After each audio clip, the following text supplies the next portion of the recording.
South Park has been a series that gained a ton of recognition and praise ever since it first premiered in 1997, and rightfully so, knowing that it has inspired so many people, even to this day. But people would not just stop there when supporting the series. They would go out of their way to make videos on it, draw some fan art for it, or maybe, just maybe perhaps, make fan animations. Now, being a young kid at the time, this was always my favorite aspect of the fanbase, as it allows a lot of people who are diehard fans of the series to explore their creativity when making them. And seeing as how South Park's animation was made in the span of 6 days, it would be really easy to do that. Hell, it probably took these animators less than 6 days to get these animations done. Now, one of the South Park animation channels I grew up watching was Flip Reaper Z, back in 2018, with his series The Untold Chronicles of South Park, and also his Kenny McCormick animations. But when rewatching them as of writing of this video, it seems as if the animation didn't really age all that well, but there was something charming about them. Another South Park YouTuber I found at the time was Favor's Animations, with the first video I saw from him was his Toolshed animation, and I was immediately blown away of how amazing the animation was,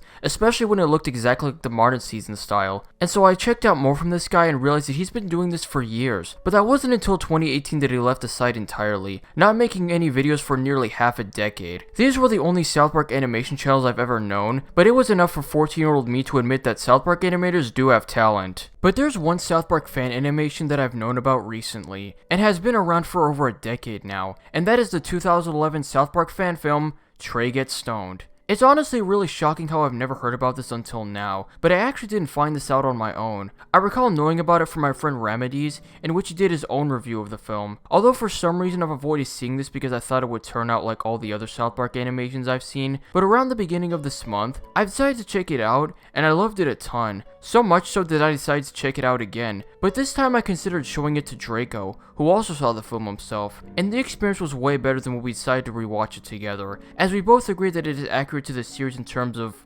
well, everything, with the elephant in the room being of course the animation. And that's what I'm gonna discuss here, to explain why the successful fan film was ever forgotten in the first place, and how it could have been popularized. Not much is known about the development behind it, but I assume it was meant to be a what-if scenario that pertains to conflict between Trey Parker and Matt Stone, seeing as how they've always been in agreement to whatever idea or plot they've had for an episode. And not gonna lie, the execution is really well done here, even if it is weird that 2000s Trey Parker's talking to 90s Matt Stone. It begins with Trey writing a musical in hopes of people taking him seriously as an artist. That is until Matt informs him about the new South Park show, in hopes of getting them girls' numbers. Trey accepts this, but after this we learn that he has a micro penis, but he learns to accept it. So after the two arrive at the South Park show, the girls seem to like Matt more than Trey, and so unsurprisingly he becomes distraught at this. But then he gets a call from Hollywood as they were impressed with the script and invite him to a conference, to which they want to pitch their own ideas of the South Park style of humor, as opposed to Trey's idea of wanting to step away from it all and focus on making it more serialized. He then sees a girl wearing a South Park t-shirt and starts to ask for her number,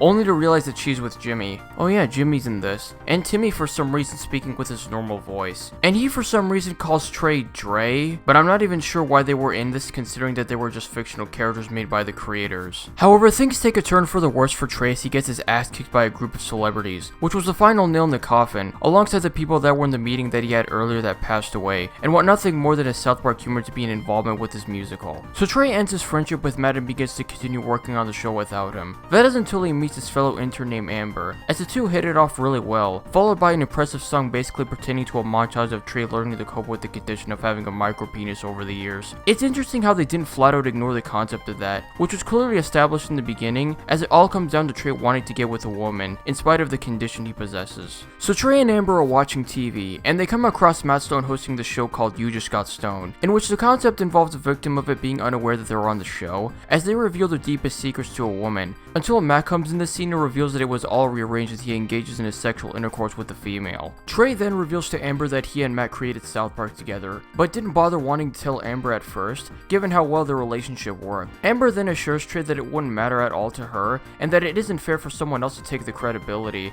as opposed to giving it to the person who also had involvement. That sentiment gave Trey a questionable idea, in which he decides to fire all of the South Park employees, in hopes that he will have all his work recognized and get all the credit he deserves. And so he strives to make the best South Park episode ever, which he eventually succeeds as Amber also agreed. Trey finally confesses to Amber that he has a micro penis, and after showing it to her, it's been revealed that it was all a setup, which ends the film. What? In terms of plot, I was genuinely surprised that it managed to be on the exact same style as most South Park episodes. primarily the ones from the early seasons of the 2000s. The whole micro-penis shit was something I would have expected Trey and Matt to have actually done in the actual series, given how bizarre and funny it would have been for them. I would say the same for the humor, but one thing I found different with it was actually the voices. It's clear that the person who made it did all the male voices like the real Trey and Matt do, except he doesn't actually pitch up the voices, which is why characters like Jimmy and Timmy sound the same. But another thing noting is that some of the lines that were said by the characters have next to no direction at all, and it can be really funny to listen to. For too long, my talent has gone unrecognized while I let people perform jobs I could quite easily do myself. From now on, South Park will be created by myself and myself only, and I will finally get all the credit I deserve. In the end, I really enjoyed this fan film. It's clear that the people behind it really had a ton of fun with it, and given that this was their only South Park project that they've ever worked on, I'd assume it took a couple of weeks to get it done as opposed to 6 days. Not much is known about the people who worked on the series, so it's unclear where exactly they are to this day. This film was actually on YouTube at one point when it was still new, but seeing as how I didn't become a South Park fan up until 2015, and the fact that I didn't know a film like this existed up until the past year, I'd assume it wasn't on the site for very long, but maybe if it was still up there, then many people would have recognized it as opposed to a few.